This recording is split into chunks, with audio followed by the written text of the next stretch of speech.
got a song in my head, Eagle. Remember, sha-la-la-la-la-long, sha-la-la-la-la-long. Oh yeah. Just randomly just popped into my head. Random. And I know now that everybody listening's got it in their head as well. Yeah, so that's it. Is that? Don't worry about it, guys. Is that UB40? No, it's not UB40. No, I'm sure somebody will message us to tell us who it is. But hit us up on Instagram. Let just us so we know. Right. Rightio. You okay, Duck? Oh, yeah, we're another idea. We are a podcast for creatives and entrepreneurs and self-employed people that want to level up their business. Yeah, just want to be inspired, you know? Yes. And like just take little lessons away from... I don't know, I think like I love the idea that anybody that listens to this will just take away one little piece of advice out of each episode. Mm-hmm. And if you think about all the episodes we've got, if you take one piece from every one and that compounds over time, boom. You're sorted. Amazing. You're sorted. You're on a good path, aren't you? Really are. So, welcome. Thank you to anybody that's tuning in regularly. Thanks to anybody that shares it and does all those clickety things that Igor asked for. Mm-hmm. Reviews. We haven't asked people to review it. If you could, just go and leave us a review. Genuinely, it makes such a difference. Like, if you like what we're doing, yes, please just do those little things that help it grow. Yeah. Because the more it grows, the more we can bring, and hopefully we can just keep showing up over time. Yeah. We talked in the last episode about adverts, didn't we? They've kind of kicked in, so it was something we stubbornly didn't want to do. But, but we're doing them now. We've kind of got to adapt learning a little through bit. it, So, and yeah, we'd love to hear your feedback as well as an audience. How you're finding it? Let's get on with the show. Let's go. Yeah. Do you want to say anything? You got any housekeeping to do? I felt like I've just dominated the opening 2 minutes of conversation there. You are excited. But no, we have an amazing guest today that we should be excited about. Oh, very excited about it. Yeah. It's a slightly different one as well today, actually. It always is. As we'll explain. But we got the amazing Niamh Treacy. Yeah, hello. How are you? Hi. As you walked in the door, it's like, is it Niamh? Niamh. You're like, no, it's Niamh. Niamh. And my surname's actually Tracy. I was like, Tracy! No, it's fine. Come on. That's also Irish. So. not met or spoken to a Niamh since I can't remember. And then we've had like 2 Niamhs on the podcast in the last 3 or 4 weeks. Yeah, that's quite popular now. It's the in-trend name. Yes, how are you? I'm okay. I'm tired, but I'm good. Yeah, is that because we made you traipse up 4 flights of stairs? Yeah, it's all the stairs. No, it's the festival, but yeah, all good. So, for just a bit of background, you are you're not self-employed. I suppose you are employed by a company, right? I am. But you are part of the Format Festival, which I've known about for a long time because it's in my hometown of Derby. Yeah. Which I find quite jarring because it's Derby. Yes, a lot of people do. And you would think, why on earth is it in Derby? It's not in Peterborough. It isn't in Peterborough. It's in Derby because Derby's the place to be, Igor. Mm-hmm. And it is enormous as a festival. Is it Europe's largest photography festival? Is that kind It's definitely the UK's largest. Yeah. There are some really big ones in Europe, specifically Arles in the south of France. That's an incredible festival that's been going for a very long time.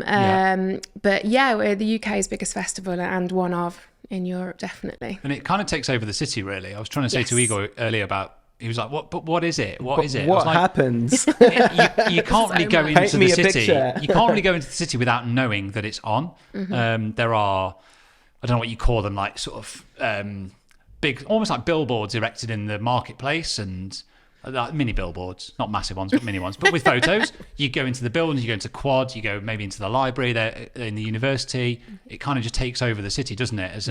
And you can just walk around. You can just admire the photographs and the art that's been put up, and learn about so much stuff around the artist. And it's just a really visual festival. Yeah, absolutely. Yeah, we do take over venues across the city. We work with our cultural partners, so all the different museums and the dance centres and the music recording studios. We take over any space we can get our hands on, really. And then, we also have the kind of outdoor, more unusual spaces. We've used, people from Derby will probably know a tram shed, but that's kind of a big empty industrial building. We've used Pearson's building before, which was an old derelict school, and the roof was kind of falling in. So any space we can get our hands on, we will utilise. So the big and number one question is like, why Derby?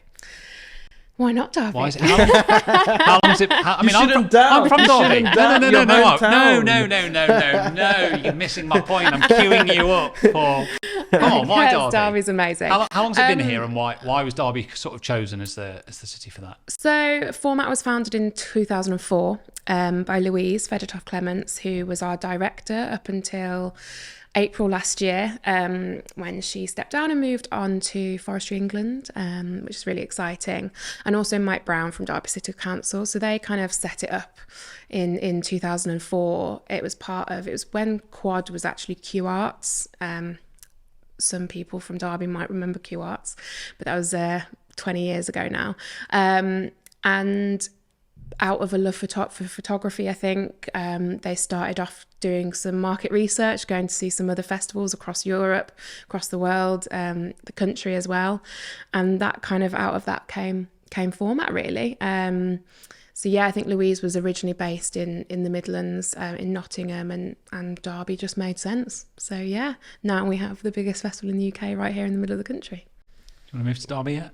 No, not We're yet. working Not on yet, it. but It's like an ongoing thread, isn't it?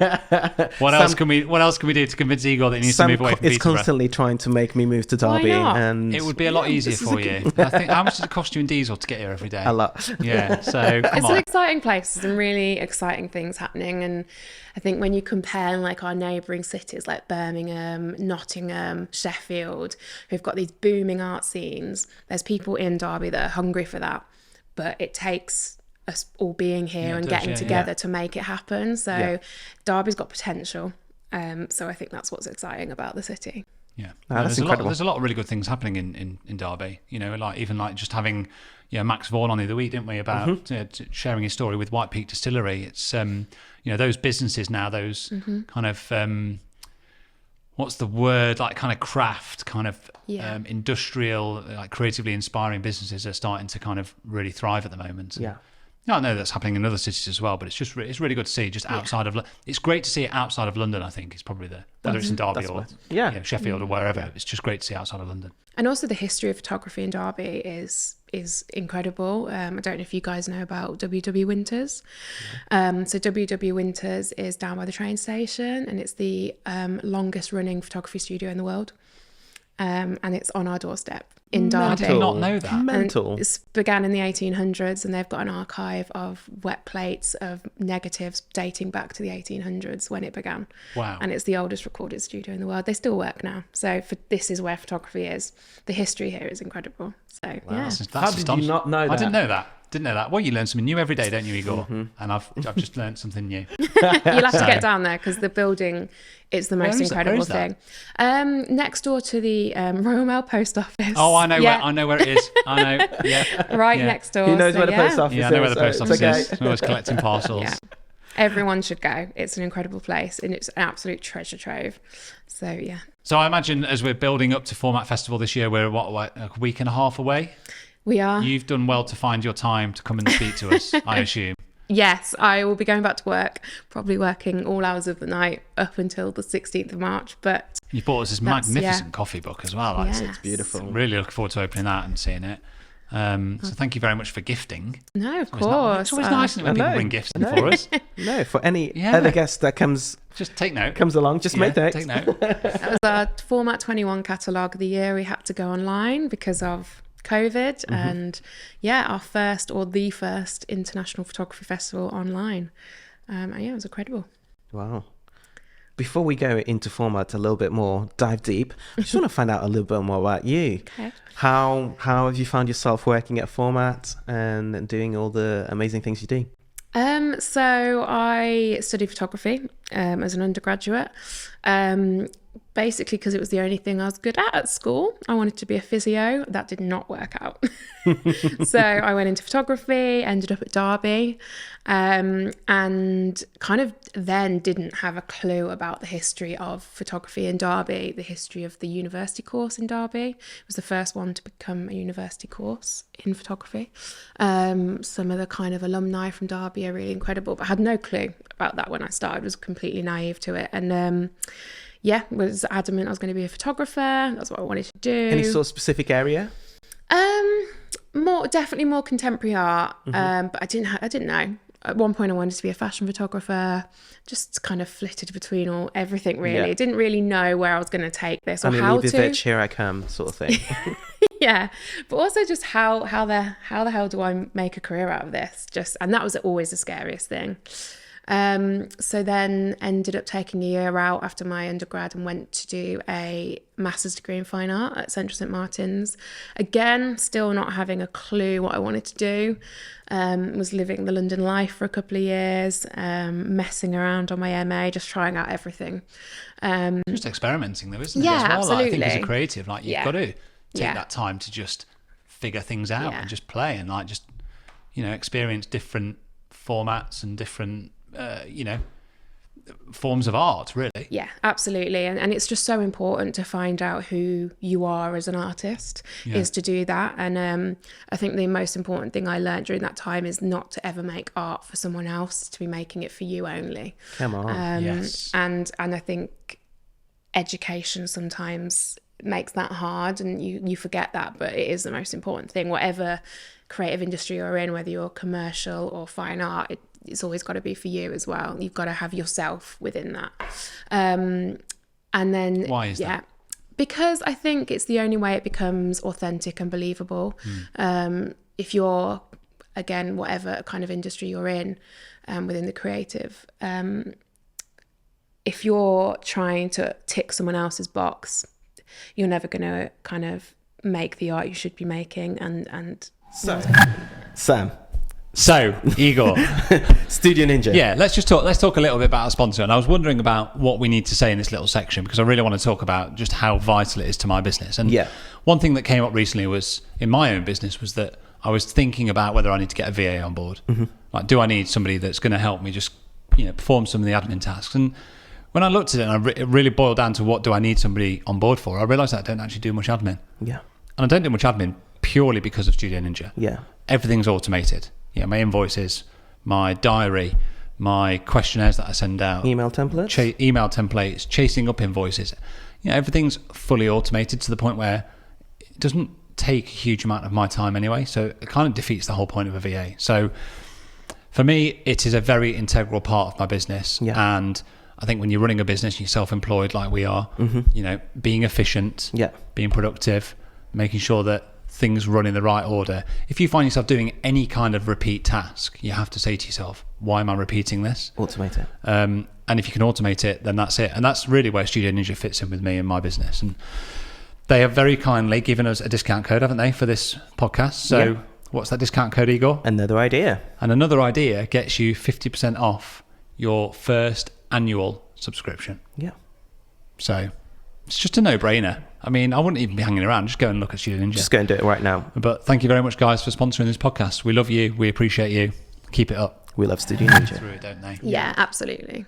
And I think that's why I often find that when you look at an artist, I suppose when you just find somebody on Instagram that you like and you connect with what they produce, you'll often see their work is kind of just repeated in a sense. And that's just because that's their art, isn't it? They just that's what they love and connect with. And I think the ones that don't have that consistency are often the ones that are always scrambling around trying to. It's like that people pleasing, isn't it? Like they're always trying to like go after the trend and actually not staying true to what it is they're passionate about. Yeah. And I think it can be exhausting. Like you can't maintain that. You can't maintain making artwork for someone else's kind of tick boxing or their inspiration. You've got to be able to put your stamp on it. So I did my MA and then moved back from London and still trying to be an artist, doing exhibitions here and there, trying to make work. I was an art technician, which really helped me be able to make work because I had the freedom of the resources as an art technician. Then moved back to Derby after 2 years and had some residencies and kind of realised I don't want to be an artist. No! I can't do it. Whoa. This has just come back a second. That did you just say that? Yeah. Did you just say that? Okay. Okay. Why? What happened? Well, just and I talk to students about this, and I talk to like people I'm mentoring or in portfolio reviews, whatever it is that for me, I didn't have or don't have the kind of mental capacity, maybe it is, or that to continue making work not knowing where the end result was going to come from, especially within that kind of more fine art sector where I wasn't doing commissions or I wasn't doing commercial work where you know what that ending is or that end point is, and I just couldn't maintain it, and I realized I'm just not built for that. Whereas the work I do now for Format, I'm still completely creative and get to kind of put my creative spin on things I do. I get to support artists, but I always know where that end point is. I'm working towards that end goal, and that's where I get the satisfaction from, whereas I just couldn't achieve that or wasn't able to achieve that being an artist. And my partner's a photographer, so we've got a good balance. He does that and I do the more kind of constructed stuff. So yeah, it was a big decision, a really big decision. I can imagine it is when you've invested so much time and like development into that industry. It must have been a really big call, like quite a brave one as well, I imagine. Yeah, and I'm also really stubborn, so I was like, I've spent all this money, all this time in education, I have to do this. But at some point I thought, I can't spend the rest of my life chasing this when I'm not fully happy. And now I work all hours of the night. I get really stressed, but I love it. Yeah, this is the kind of stress I'm thriving on. You still work within the art industry, really, in this sense. And I suppose creating art now has probably, and I'm assuming here, you can tell me if I'm wrong, but I'm assuming it's gone back to just being a leisure, like something that you probably do as a joyous task, and it doesn't have to have like an end purpose, and that is how art should be for a lot of people. Yeah, absolutely. And I get to enjoy it in a completely different way that actually, again, brings joy to me without, kind of thinking, oh, I'm not creating good enough. I'm not doing what this person's doing. I've not got that kind of constant doubting. And actually, I feel more freedom in the work I do now as a curator, producer, coordinator than I could ever achieve when I was trying to be an artist. Yeah. So, yeah. They say, don't know that it's that kind of age-old cliche of like once you start charging for it, you know, the love for the craft can kind of not fade away, but wane a little bit. Yeah, it can. Yeah. You know, because it becomes I've got to do that to make the money. Yeah, it becomes a job, doesn't it? Yeah, I've got to pay the bills. Yeah. And yeah, it's hard, isn't it, to just kind of keep reaffirming to yourself why you're doing it and why you do love it. And I often find I have to have moments when I'm maybe working, just have to remind myself of like how fortunate I am to do what I do and how much I love it. I often think if that love was to go, then I'd be like, oh, something's not right here. Yeah, something's got to give, really. No, it makes perfect sense, really. And as Sam said, kudos to you. It takes courage to do that. It really, really does. I don't know if I could. I did think I was having like a very, very early midlife crisis at that point. Like, what am I going to do? Early. But yeah, it all worked out. And 3 years later, here I am. And I love what I do. And like I said, I always have these conversations with students, or if I'm giving speeches or talks at universities, that I think when you sign up to do a creative degree, you don't quite understand what that's going to entail. And then you're kind of in the middle of it thinking, oh my God, where do I go after this? How do I pursue this career? And I think if you've got a love for the creative arts, it doesn't matter if you become an artist. There are so many job opportunities that you can apply that skill set and that love and passion to. So yeah, the kind of opportunities are endless, really. So true. And now today, what would you say your role at Format is? And just delve as deeply as you can. Organising the shit out of it, Igor. That's what she does. I'm sure there's more to it. It wouldn't happen without her. A little bit of everything. It's a massive operation, isn't it, Format? Yes, it's huge. And as I said, when I arrived, we're a tiny team, a very incredible tiny team. And every single person is absolutely brilliant.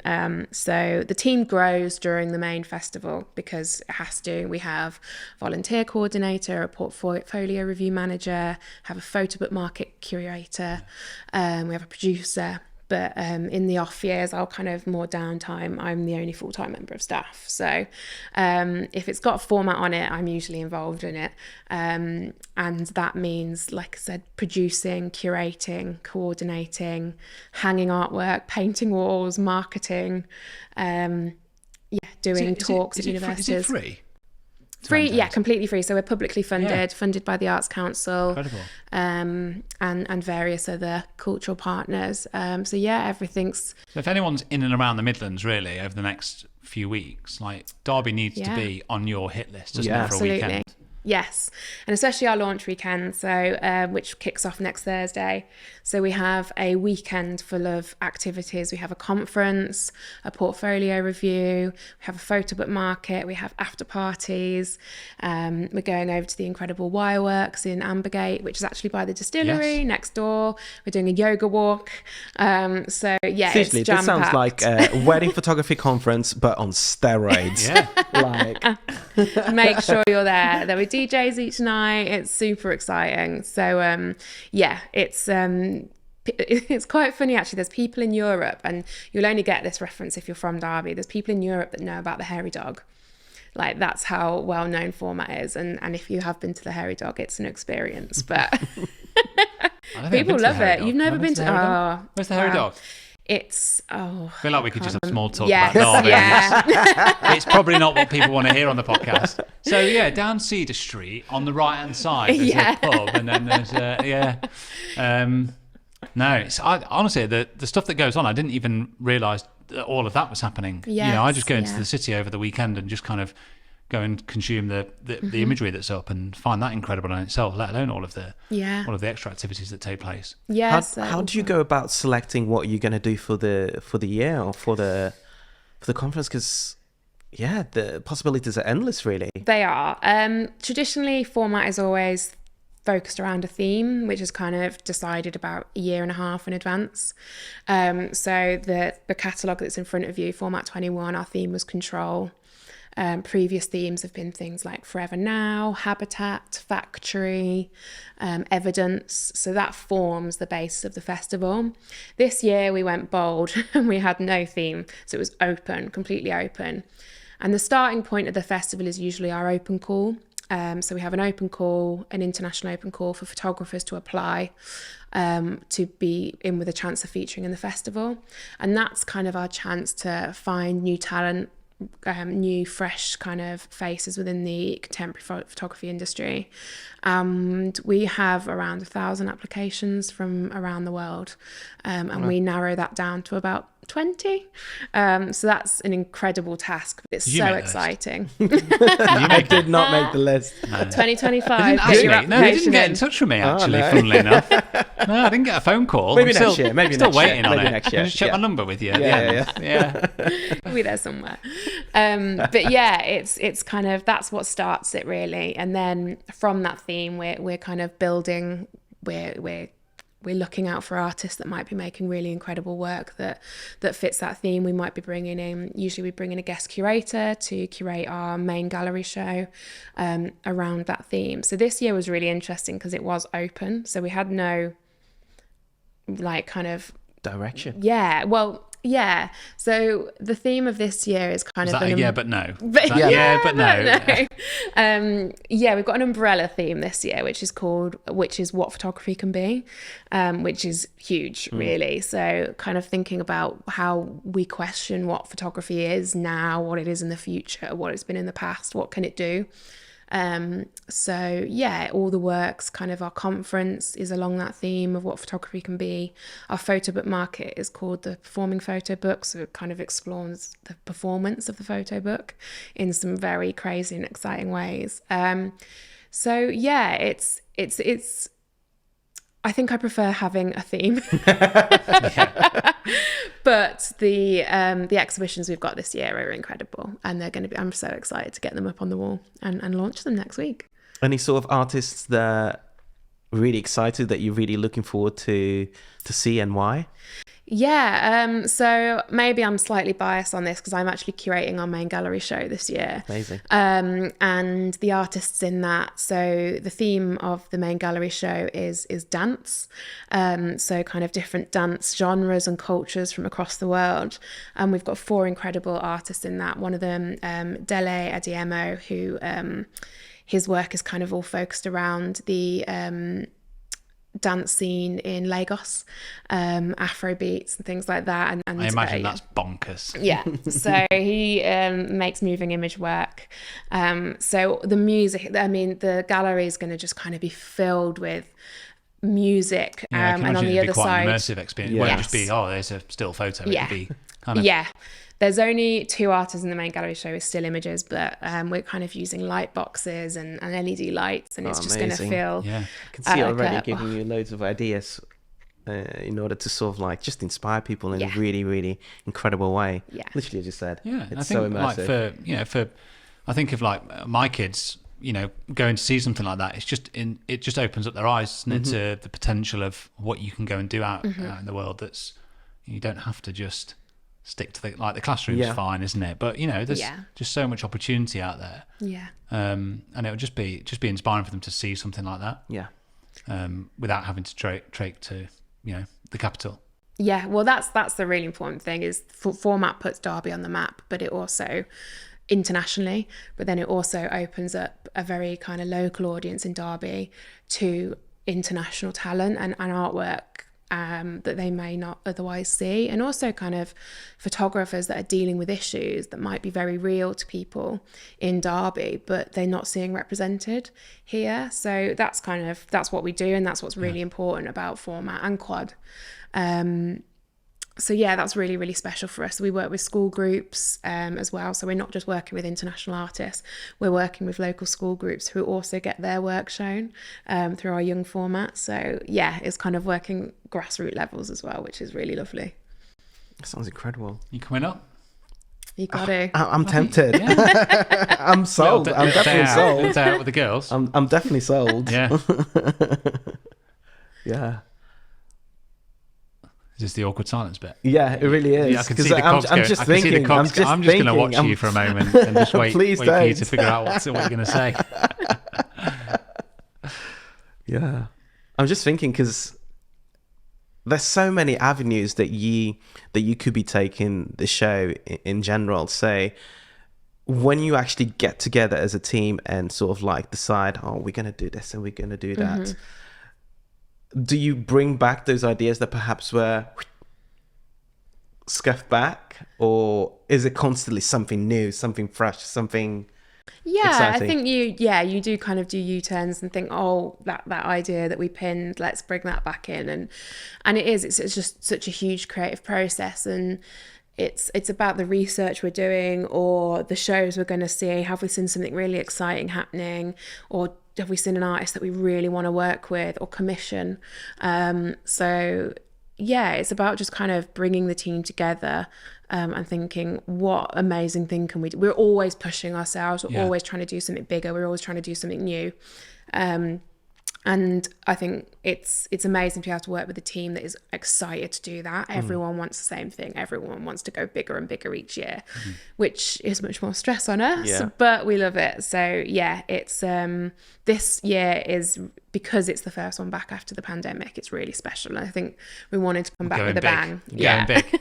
I mean, I'm assuming you're kind of in comms as well with the artists. What's the kind of feedback from them? Like, what does it mean to them to be featured at Format Festival? It's huge, and it's really heartwarming, actually. We have people that apply for our open call year on year, and it's so tough for us, like I said, going through that kind of 1,000 submissions and trying to and only being able to pick, say, 20. Obviously people are going to get left out, and the quality of work is so incredible. The decision making takes weeks, and we do have an international jury as well that helps us, and those are people from, like, we present The Guardian, galleries across the world, so the people that are at the forefront of kind of contemporary photography at the moment.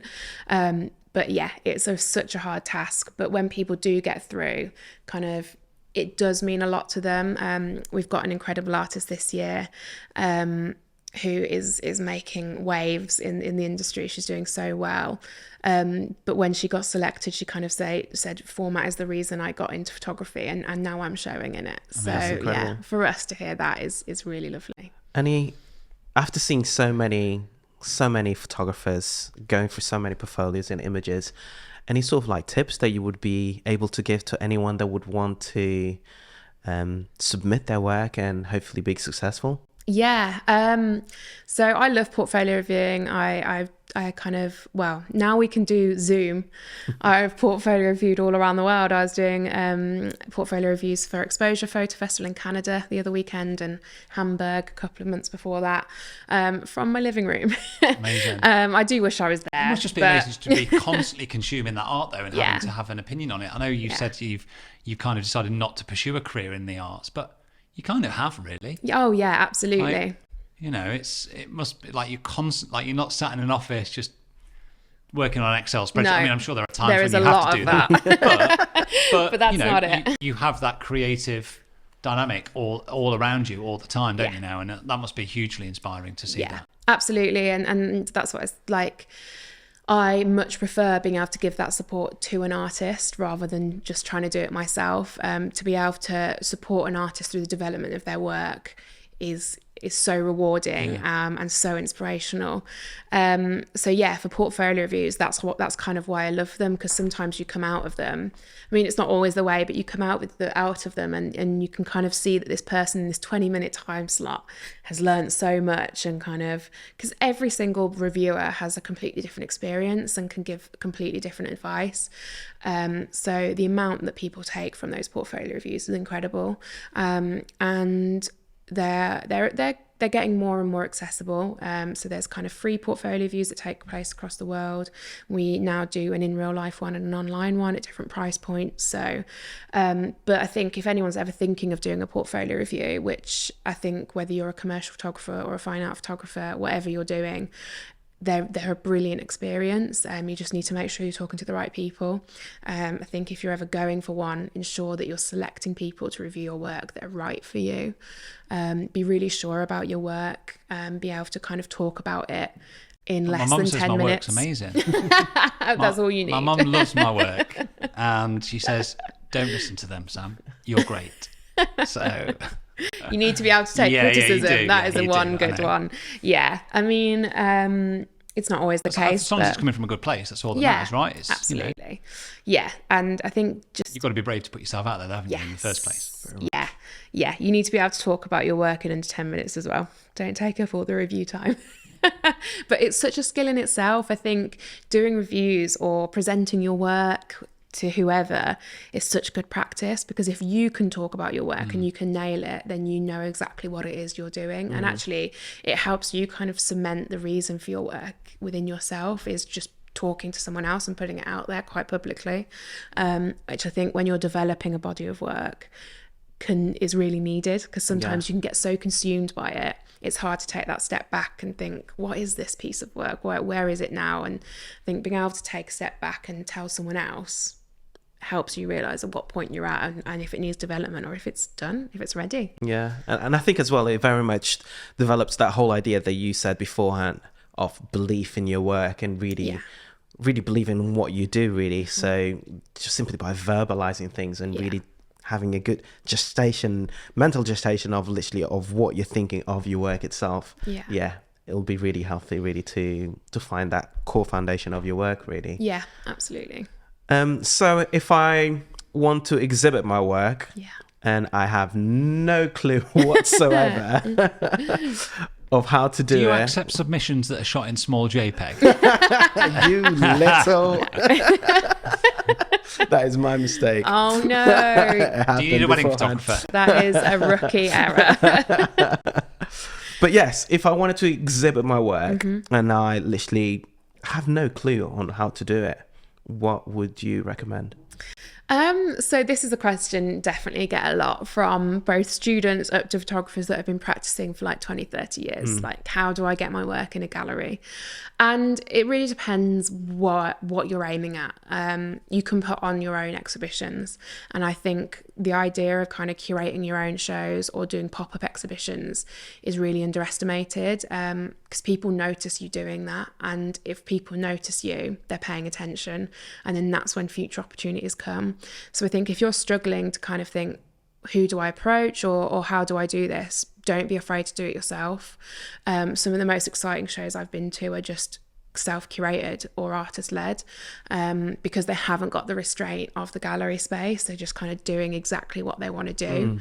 But otherwise, I think networking, I mean, that's always the answer, isn't Comes it? up Networking. in every industry, doesn't it? Yeah. Every industry, Yeah. every line of work, it's always there. But it's so important. Yeah. And yeah, just get out there, go and see shows, go to portfolio reviews, go to event openings, go to exhibition launches, just speak to people, make sure your name is recognised. And I would say, everyone's a little bit different, but I would say don't send exhibition proposals that are 4 pages long in an email to a curator, because they probably haven't got the time to read it. Yeah. You're better off saying, I've got this piece of work, I'd really love to have a conversation with you about it. Because 9 times out of 10, I will take that opportunity and I'll have a coffee with that person, because I want to hear from you what your work is about. I don't want to read it on a PDF. So yeah, don't be afraid to reach out to people, but in kind of an accessible way. Yeah. Not something that they're just not going to have the headspace to deal with. So everybody, Niamh's number is Yeah, yeah. But I suppose there's this fine line, isn't there, between, like, we talked about it a couple of times, but you've got to be, like, it's about self-belief. You've got to be really confident and prepared to put yourself out there, but not too much to the point where you just suffocate somebody that they can't take time to consume it. Yeah, absolutely. But And you do have to have this, like, unwavering, like, kind of belief that you are worthy and your work is worth that time. and if you don't, fake it. There you go. So yeah, I think, don't be overconfident. There's enough overconfident people in the creative industry. But yeah, if you're not confident, pretend you are. It will get you places. And actually, I prefer working with people that are real, not the kind of really super overconfident, oversure of their work, because it's harder to work with these people. And sometimes it's great when an artist comes along, this is how they want it hung, this is how they want it framed, great. But sometimes I love working with people that are kind of like, I'm not sure what I want, but how can I work with you to develop that? Yeah. The role of the curator, or what I do is to support that person in achieving the best out of their work. So I'm not dictating, this is how I want to show your work, this is the colour wall, this is how we're framing it. How can I achieve with you the best of what your work can be? Yeah, that's amazing. Is there, I mean, obviously, the time frame that you've been in format for, I'm sure you've come across many images and artists. If you were to kind of close your eyes, is there like an image that really stands out or really kind of encapsulates what format is about for you? I know that's kind of putting you on the spot there, but that's a huge question. If the first photo that you can think of from previous format festivals, or even if it's 2 or 3. The photo that comes to my mind straight away, or the body of work, was a body of work that we selected as part of a Future Focus award. No, not Future Focus, Feature Shoot, which is a photography competition run in Australia, and we've partnered with them over a number of years. And we selected some images to be part of a show in format 21, and we ended up, it was in the online festival, but then we put it in quad as well. And it was a piece of work by Florence, I cannot remember her last name, which is really awful, but she was documenting I'm going to absolutely butcher this now. Sorry, I put you on the spot. I wouldn't be able to think of She's anything. from Peru, and she documents Peruvian rainforest, cannot remember exactly where, and the community that still kind of use natural plants and things for medicine. And the body of work was just incredible. It was kind of National Geographic, but also contemporary art, and it was just it will always kind of stay with me. And she'd had her work photographed in a very kind of standard museum hang way before. She was just really excited to experiment with that. So she was an absolute joy to work with as well. But yeah, beautiful work. Yeah, it's incredible, isn't it? Wow. Anyone else? Oh, loads. But yeah, that's hard. I think every single year you work with someone incredible. So yeah, I don't think I could ever have that maybe one. Yeah, I don't know. It's too big a question. But yeah. And as a curator, I guess your level of aesthetic needs to be really sharp in order to be selective in some ways in terms of the work that it's going to be exhibited, really. Do you find that you have to be quite brutal, or is it quite malleable, really? Or again, it really depends on the art and the artist and the work you're kind of curating. I mean, for instance, at the moment, one of the artists in the main gallery show, they have hundreds and hundreds of photos, and they photograph the voguing ballroom scene in Shanghai, and the images they have are brilliant, but we can only get in about 15. So having to work with them to narrow down from 100 to like 15 really standout images that encompass the work and also the concept of the show is difficult. So it's a collaborative process. It always needs to be collaborative, because I can make a selection, but it might not show the work how it should be. I might not be kind of pulling together the right message with that selection of images, and they know, they've been there, they've been in that situation, they know the story behind each image. So yeah, it has to be collaborative. But sometimes, yeah, there is that kind of an image that the artist might love, but I'm not feeling it, or it doesn't quite fit in the scheme of the wider context. So you do have to make those hard decisions. yeah. I find that, especially for us as sort of like storytellers, especially within the wedding photography industry, where you literally end up with a silly amount of images really at the end of the day. We constantly have to be brutal, but at the same time true to the story. So yeah, I just really wanted to really get that gauge from you in that sense, really. I'd say that's one of the biggest skills as an artist or a photographer is, again, whether you're working in the wedding industry, the advertising industry, or the contemporary photography industry, is kind of being able to narrow down your work and select the correct images for the brief or whatever you're trying to, or the story you're trying to tell. And so many times people come to portfolio reviews with hundreds of images because they just don't know where to begin, or they've made the complete wrong selection. And it is a skill, but don't be afraid to reach out and ask for help in doing that, because it is a skill you learn over time. But it's you have to kill some good shots, don't you? Yeah. You know, if you you're have going to be to really let go brutal. I of suppose some... like the comparison for our industry is, you know, we've talked about it before, but like, you know, if you're creating like a blog post of images, you know, the amount of times I see photographers blogging, you know, 120, 130 images when it should just be 20. And no one's going to look through those. No one's going to look through them. If you can see it in a different way and go, oh, hold on, what are my 20 favourite images? And you can work out the process of why you've chosen those images in your mind. It means that when you go to weddings or when you go to whatever work you're doing, like you're already starting to condition yourself to look for those moments or those triggers, those visual triggers and aesthetics. Very much analysing what makes you gravitate towards those images, and then creating more and more. And that in some ways, whereas if you just go, oh, here's 120 images, I'm just going to put them out there. It's like, well, that's just lazy, really, isn't it? And no one makes a success by being a lazy photographer, do they? Yeah, No. definitely not. Wow. Okay, here we go. That's a whole You've other seen a lot. podcast. You've seen a lot. We'll not go into that one. We'll not go into that. That is funny. You touched upon the fact that you tend to chat to a lot of students. Yeah. Does it tend to be sort of like university years, or all sort of, do you go to secondary schools, or you tell me? Not me personally, but for me, mostly university students. But also we have at Quad, we have some incredible groups like our Young Advocates group of people aged between 16 and 25. So they're curating a show as part of Young Format. So we've been working with them on how to curate, how to make selections from an open call. They've run their own open call.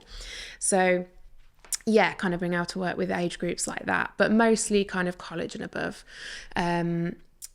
But yeah, I love it. I think it's kind of such a key time, and like I said earlier, I think you can feel so lost when you're in education, in the creative arts. So yeah, I really enjoy kind of working with students. And within that young space, do you see any sort of like trends or any sort of like messages coming, or not messages or imagery that you perhaps can see patterns from that young space, really?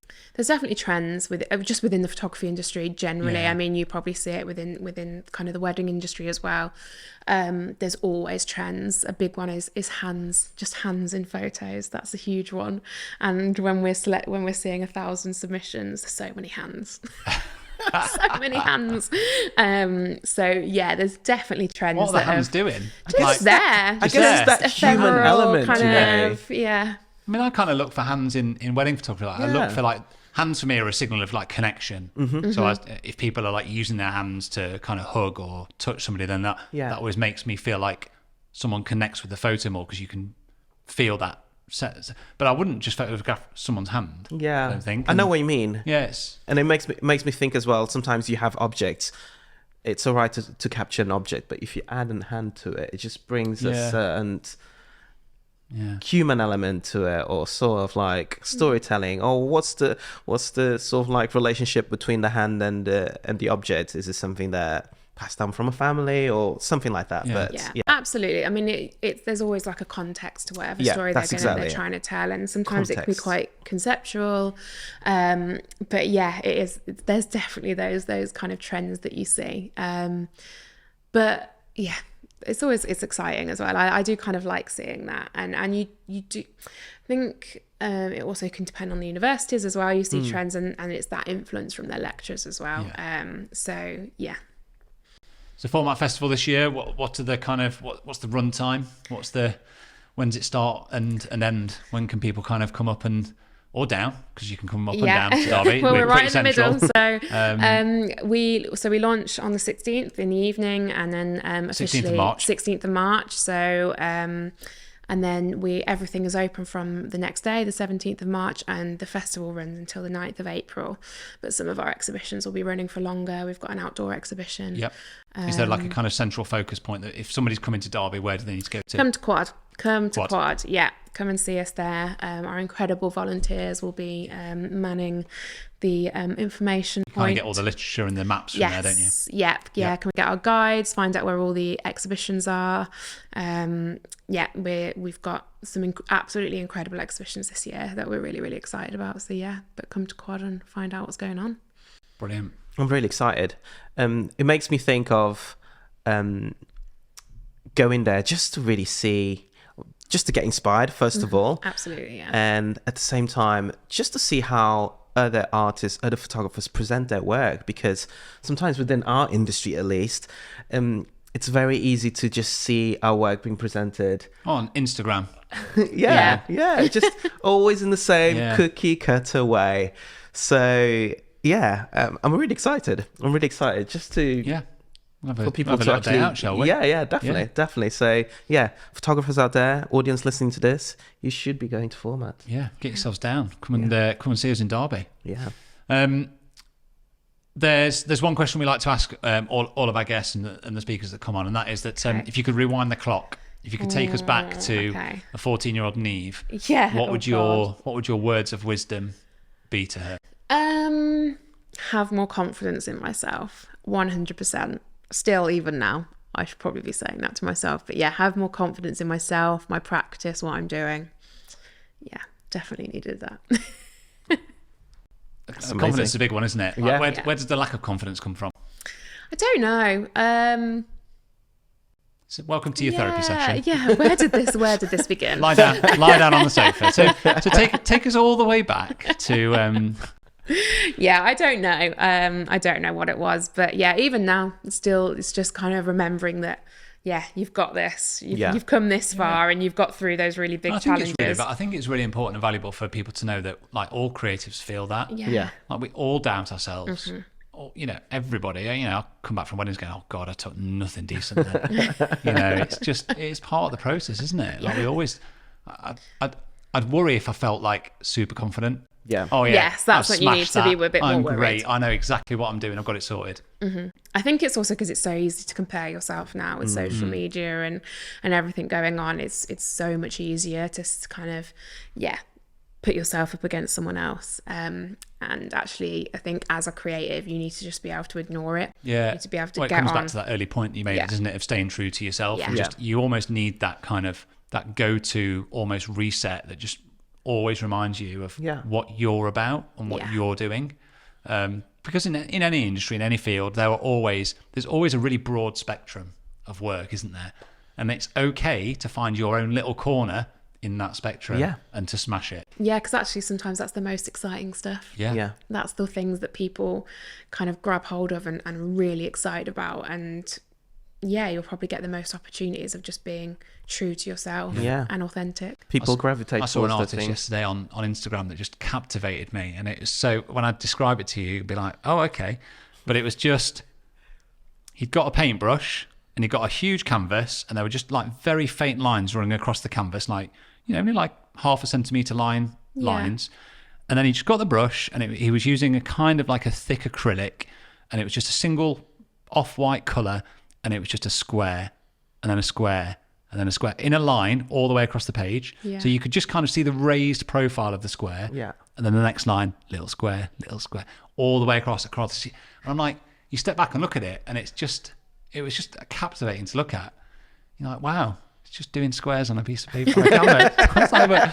But it's beautiful. Yeah. And it's like, that was his work. And I'm like, amazing. So good. And if it speaks to you, that's all that matters. That's the one. That's all it matters. That's the one. Absolutely. Nail on the head. So people out there, just get out there and go make squares.